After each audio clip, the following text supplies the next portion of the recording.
Hello and welcome back to New Paradigm Healing. This series focuses on Ayahuasca Assisted Therapy.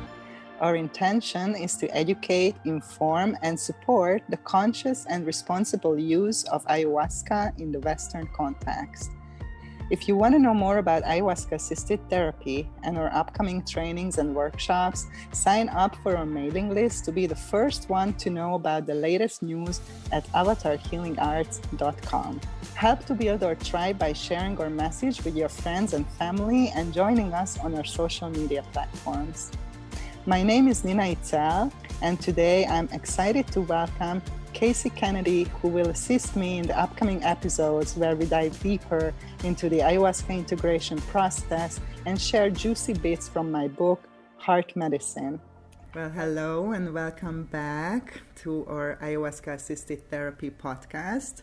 My name is Nina Izel, and I am here with Kasi Kennedy again, continuing our book review. If you haven't heard about my book, then check it out on Amazon or baboapress.com.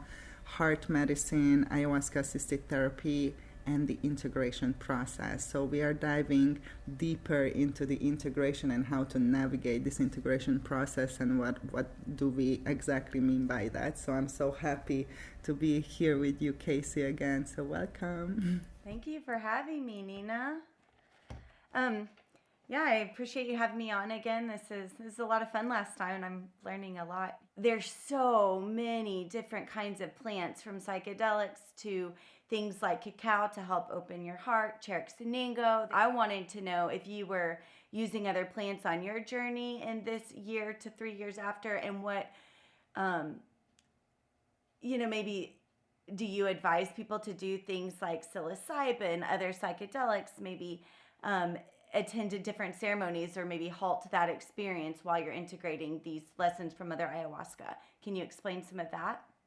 Yeah, thank you. This is a great question, and I think a lot of people probably thinking about this or have different experiences. So really the first thing that I would like to share is that I think it's always a very individual decision. So it depends a lot of what's going on with the individual and what are their exact circumstances. So I do not believe, that one rule fits all, and this could be said that this is, pro or against integrating with other plants. So I think this is the most important, that everybody who decides to use other plants or not use follows their internal guidance and they make their own decision. But also I think it's important that they have sometimes outside support and reflection to help them, to guide them to their own truth inside of them, because sometimes people can be lost and they can just don't assess the situation in a reasonable way. So it's very individual. I think it's the two biggest category would be integrating. If you're talking about using other plants, like are they psychedelic, psychoactive plants or not? If they are not, like we're talking about different herbs or cacao or supplementations and things like that, that's often used in the integration, again depending on the individual needs, especially if they have any physical problems. These plants and herbs can be very useful.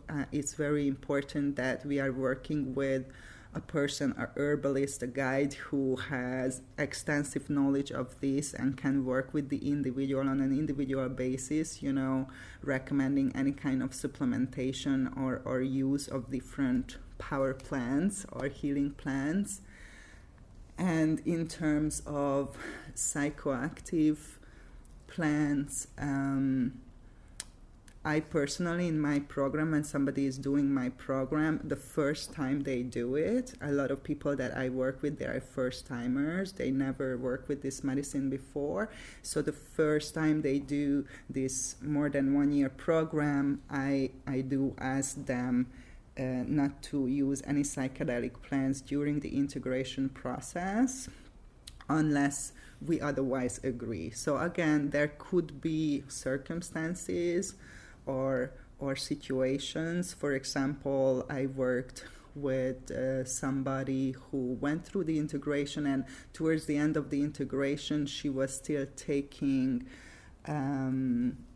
a certain kind of pharmaceutical medication that she wanted to completely let go of. And in the end, what was helpful for her to use microdosing of psilocybin to let go of that pharmaceutical in the end. So again, it's very individual, but generally I would say that in terms of the ayahuasca, it's a very strong medicine. So first, let's integrate, what is going on. For most people, that is an overwhelming experience. This is my experience, that it is overwhelming as it is. Why would you put on top of that, just doing more and more? Sometimes it could be a mind trap of this thirst for more and wanting to have more medicine and drinking more and more, in terms of like very Western mindset that, okay, just take more of it, and then the more the better. That is not my experience necessarily. And it's, I think, important to discern on an individual level that why you are doing it. If you are deciding to use other plants, and especially more powerful plants in your integration, why you are doing it, and what kind of support or reflection do you have, to help you to guide yourself with that. So I think it's important, that you have around you people who can help you, because you are on a roller coaster. We talked about it, and sometimes you are very convinced that this is the best thing that you can do, and it's really not, but it appears in that moment, and I'm sure you can relate. So what I would again emphasize, that it's an individual decision, like based on the circumstances in that moment, and have somebody who has experience guiding people through this experience that can reflect to you also other perspectives to consider before you are making a decision like that. What is your experience, Kasi? Like, have you used any other plants, and how do you feel about what was your motivation if you did use? Well, my experience with other plants came pretty recently. It was about maybe 3 months ago. I attended a cacao ceremony with a group of women that I found here in Oklahoma that were really aligned with the plants, and very knowledgeable of the plants. I'm super impressed with their safety, and like just the way that they conducted themselves. I just felt very comfortable with them, and I met them first, and then I've done 2 psilocybin ceremonies since, and worked with the mushroom for the last 2 months. And it has been a lot. And the intention for me going to the mushroom was I was getting signs. I was getting signs in meditation. I was spending, and still am, about 3 to 4 hours a day in meditation. And it just kept showing up. It was showing up in nature. And so I was guided to this group of women. I can see why it's not a good idea for the majority of people, even myself. I haven't quite gotten to the year integration space on this journey yet. I'm just kind of going with what my heart is telling me. But when you are in this space of not really knowing, an ego, kind of going into this next topic of making rational or irrational decisions and not really knowing, I found myself in that space of wanting to make all of these drastic decisions, and then just like, okay, there are tools here to deal with. There are people here. Maybe just pause on those drastic jumps to Peru and changing your entire life. And so to me, the medicine has kind of helped balance that. So it's interesting that it's so different for every person. And maybe this road is windy and not perfect, but it's perfect for me in this moment. And I feel like I'm navigating it the best that I can. But it is a lot to navigate when you're dealing with other plants, even plants like cacao that's such a strong heart opener. And I'm doing breath work on top of that, which is another big, release in your mind and in your brain, and those traumas that we've held on to for so long. I think a good question to ask here is how is this serving you? How is this serving me, whatever I am doing? If you are guided to work with these plans and you feel better and more grounded and more clear and more secure in yourself, and it's definitely you are benefiting from this work, absolutely follow that.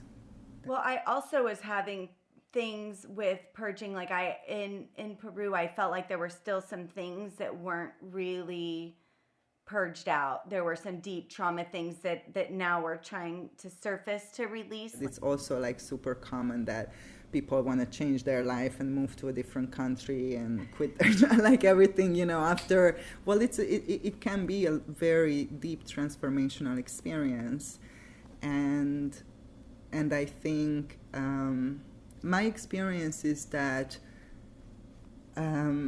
if something is your path and your destiny, it will come to you over and over again. It will be presented to you. It's not like that, that you had one chance to make this decision and you missed it and now it's all over and you lost. It's not like that. So I encourage people that especially at the beginning of the integration, let's say the first 6-8 months, not to make a huge life-changing decision.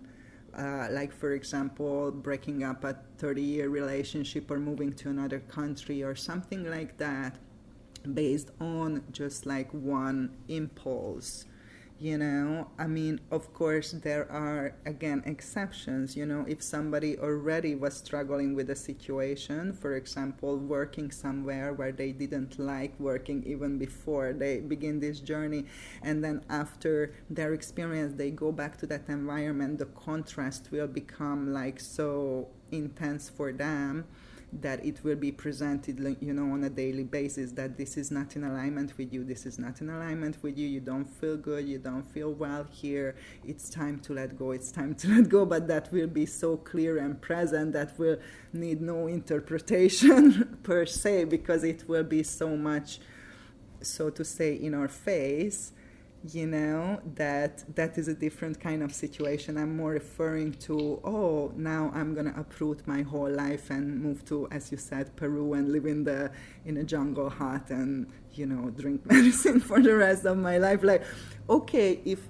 in 1 year you still think that this is your destiny, this is your path, go for it, definitely not holding back. But as we talked about last time, this roller coaster, there are moments when we think we have all the clarity and we understood and we are clear on our purpose and everything, and like 3 days later it's like total confusion and doubt, and like everything is like, I don't know what to do anymore. And so there is this intensity, and I find that the best way to navigate this is just to give some space and time for ourselves to settle. How was your experience? Did you feel like uprooting your life? Like, how was did you have moments when you were like, okay, I'm out and I'm completely changing everything? Well, you had mentioned something in our last conversation about like intention and the why, and I was getting, and still am, the nudge to be on this realm of the healer, which is not what I went into this at all expecting to feel. So even just allowing that feeling kind of helped reveal these worthiness of that, like, why me? Like, who am I to help with people in this plant world, especially being so new to it. So even navigating, I think a lot of those messages were on this realm of healing and helping others heal. And you kind of talked about how maybe that could be different in the plants that are connecting to you also. I find that especially with the ayahuasca, a lot of healers come to the ayahuasca who are healers. Maybe they are not therapists per se, or this is not what they do kind of, as a job, but they are healers and they have these gifts, to offer. They are service to others, individuals, and a lot of people like this feel called to the medicine to kind of remember and awaken their gifts, and step into their higher path or their path of service. So that makes a lot of sense to me, what you are sharing right now. And I've seen this with many people, who come through the medicine in general. If you are well, you don't need any medicine. All the medicine, all the yoga, everything are tools to help us to remember, to reconnect, to that power that is inside of ourselves. And all these tools help us to access that and to stay connected, to that center. I would like to read something along the lines here in your book, talking about finding a haven and anchor in my heart. There was a lot of change in my life during that time. My idea of me and what I was capable of rapidly transformed. The shackles of the past were falling away. Old beliefs like I am only a body, I have no control over my life, also had to go. Add to that some conditioning that I am a sinner and that salvation is through suffering and sacrifice. Top it off with cultural heritage of being a woman, destined to obey and put everyone else first. I could see why, when I thought like this, the best I could hope for was a better afterlife. What is this? Can you explain in this kind of where you were and like kind of what you were thinking in this time? Beginning when I was in Mexico, actually, this was like the first 6 months of when I arrived here. So this was pretty fresh, into kind of my integration and my kind of like dark night of the soul kind of period of time, as you can see, from this little quote here. It was very confusing, I think, and scary time for me.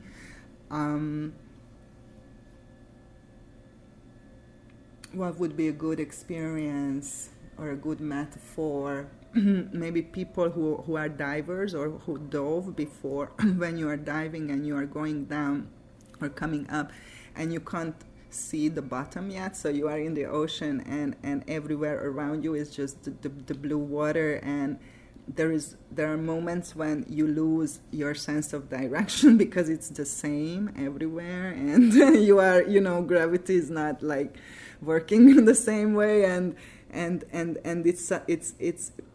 it can be a scary moment first. Then you have, okay, no, right and left or up and down and where I am and what to relate myself to, very disorienting feeling, and therefore could be very scary. It's a feeling of like nothing to hold on to. So this, in this moment, that's what was going on for me, like mentally.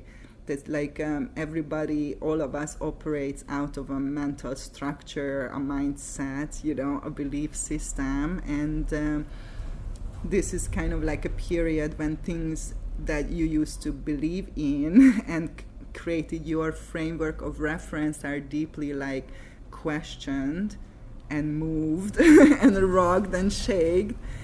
And suddenly it's just these big question marks everywhere. Obviously bringing up,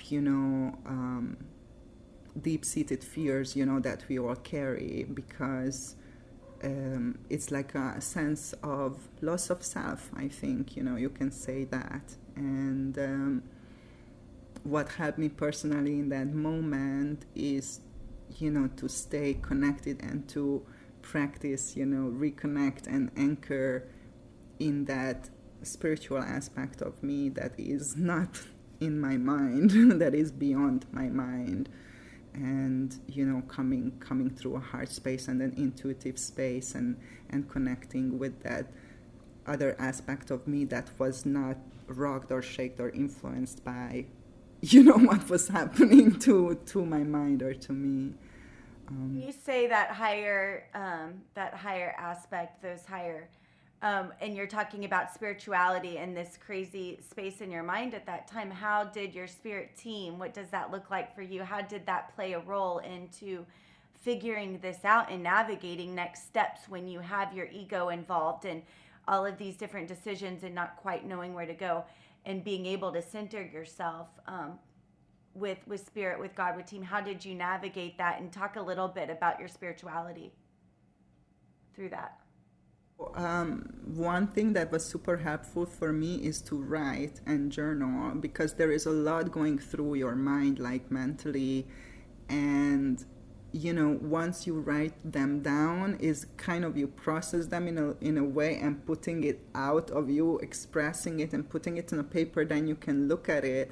Like oftentimes, this is not only my experience, I did this with many people, and they had the same experience. Like you read back your journal and you are like, this is insane. This is crazy. Like, like you're like aware, but it's still going through your, so it helps you to not to get so carried away into some kind of mind trap or loop or obsession or paranoia, which could be very common, when this is happening, because, that is, the fear motivates these states of being.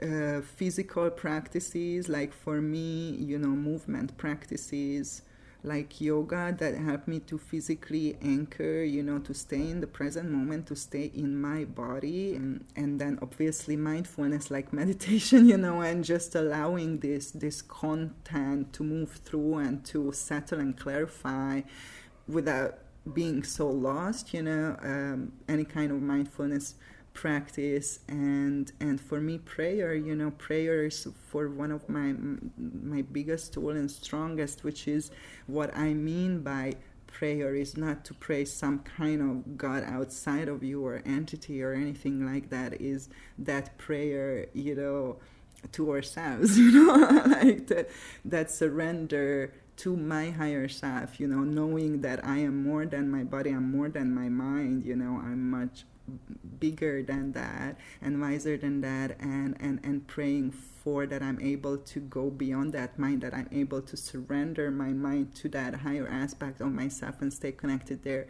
and receive guidance and information from there, and cultivating this relationship on an ongoing basis, like every day, obviously. And this is, what is the best anchor, that was the best anchor for me there.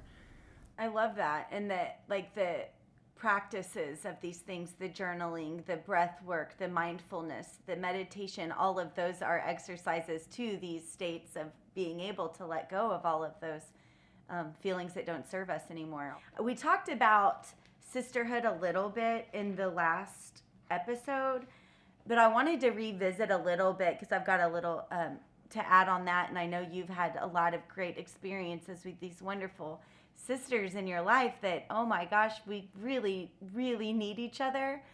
This is one of the best things that I love about sisterhood, is that we have absolutely no secrets. It's a place to share anything, the good, the bad, the beautiful, and the ugly, knowing that we are all still loved and accepted. We share our wisdom and our tools, and we uplift each other, empower each other. We remember together that we are loved.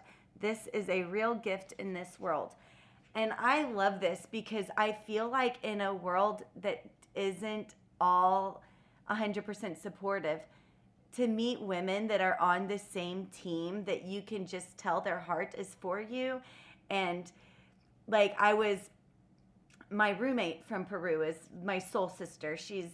I can't imagine this road without her, but just to have somebody to talk to, like you said, that will tell you you're not crazy. I'm having these things, and I can help you through it, and having support systems like people that I'm, doing cacao ceremonies, sound therapy with, breath work, people kind of on the same frequency and developmental growth. Talk about the need to have that. I know you have clients that you've experienced, their need for that kind of support. Will you go into that? Well, as I wrote in the book as well, like I was very blessed always with like having biological sisters as well, but also like a much more extended sisterhood all around the world, like these people who I really consider closer family to me, and my tribe per se, who I kind of resonate with more. And I think that support is like so important. And I'm talking about sisterhood because I have personal experience with women relating to each other in this way. For me, more logical and more natural would be, oh, I don't feel good now. So I'm reaching out for support and upliftment, and I have people around me, friends and family or sisterhood or tribe or, beloveds, who are happy, to be there and uplift you as you would be happy, to support or uplift a friend or a family or a beloved at any time. And therefore, your suffering would be much shorter. But this is not what's happening normally. This is something that kind of we are also relearning in the healing process, in the integration, that hey, if you need support, you reach out and you ask, and there is support. There is always support around of you, and it is very helpful, to get another perspective, especially when you are lost, especially when you are afraid, especially when you are confused, especially when you are in doubt. That's not saying follow other people's advice. It's saying always check in with your intuition, and is this resonating with you? Does this make sense? Yeah. Well, I had a group of women, like a couple, like I said, my roommate and a few other people recently, and it's just interesting because they'll call and be like, so how are you? How's your heart? How are you really? And I'm like I didn't even know how to answer those questions at first. Like, just to be able to communicate with people I don't know very well has been a big lesson, and to ask for help. Explain your process and your coaching, how somebody who would go back to their everyday life maybe could integrate that in a practical, realistic way. And maybe somebody doesn't have the ability like you or me. I'm self-employed. I do video production. I can shift things around and have the availability to go off to Costa Rica for a month or two. How do you talk to those clients coming to you saying, okay, I've got, maybe 2 to 3 weeks to spend in Costa Rica. Is this something that I'm still eligible for? Is this still something you recommend? And how would you navigate that type of client? So how it works, the first step is I have a free consultation with anybody who is interested, doing this program. And that is just, to get to know each other, and I talk more about the program and the process itself, and I also, the individuals tell me, what their intention or motivation is to do this journey. So the consultation is really to see if this is something that could serve them, if this is something that I feel in alignment with. They commit to a program that has 2 parts, a preparation and an integration. So I'm not giving medicine to anybody or holding any medicine circles or anything like that. What I do is I help people to prepare for this experience. That's about a 2-3 months process, that through these sessions, I'm guiding people through a process that helps them to clarify their intentions and why they want to do this experience, what are their expectations, what are the exact things that they would like to change in their life and why. They normally come down to Mexico to do the ceremony. I'm connected with places and people who I trust and I well know here, who are in a beautiful environment in the jungle, who are holding space for these ceremonies. My experience is that people who come to me and who are committed to do this, they can make this happen. I had many people who were employees or who had their own businesses or whichever way, and they if you want it, you can find a way to make that few weeks free, and you are doing it for yourself, obviously, not for me. After this time, they return to where they live and they continue with weekly sessions. What is the most challenging part for most people is to have the experience in Mexico and to go back to their environment, especially if they work somewhere. So for example, I have a client who is a nurse in a hospital, so you can imagine that is a great contrast to be in Mexico on a little beach town and in the jungle in nature, with yourself and your daily practices and your internal reflections and all this process, and then suddenly going back into a completely different kind of environment and in this very intense contrast, and then somehow trying to navigate that and consolidate that. So that is very challenging, but also that is what is moving the whole process, because the contrast shows you what is not serving anymore, what you need to let go, and the integration is happening in like 24/7. It's not that one session a week that you do the integration. You are integrating all the time. The sessions are there for you to make sense out of it. You're making all of these internal shifts that are going on inside, but then don't make any big decisions. Don't really, make any big changes when all of this is all changing. It can get a little overwhelming in the normal everyday life.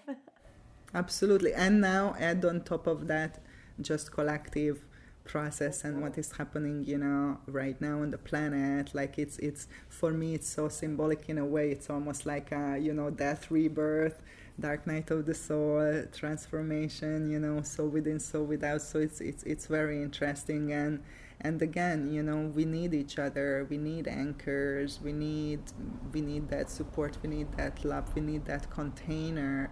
And we are not supposed to do it alone. Like you don't have to suffer and isolate yourself and sacrifice things, in order to move forward or to find your answers or your solutions. And that's why that's why I've written the book. That's why I'm doing this work. That's why we are doing this podcast. That's why we are putting this information out there, just to spread it even more and to create, this community where people can fall back to, who feel that they don't have in their immediate environment, this type of support right now.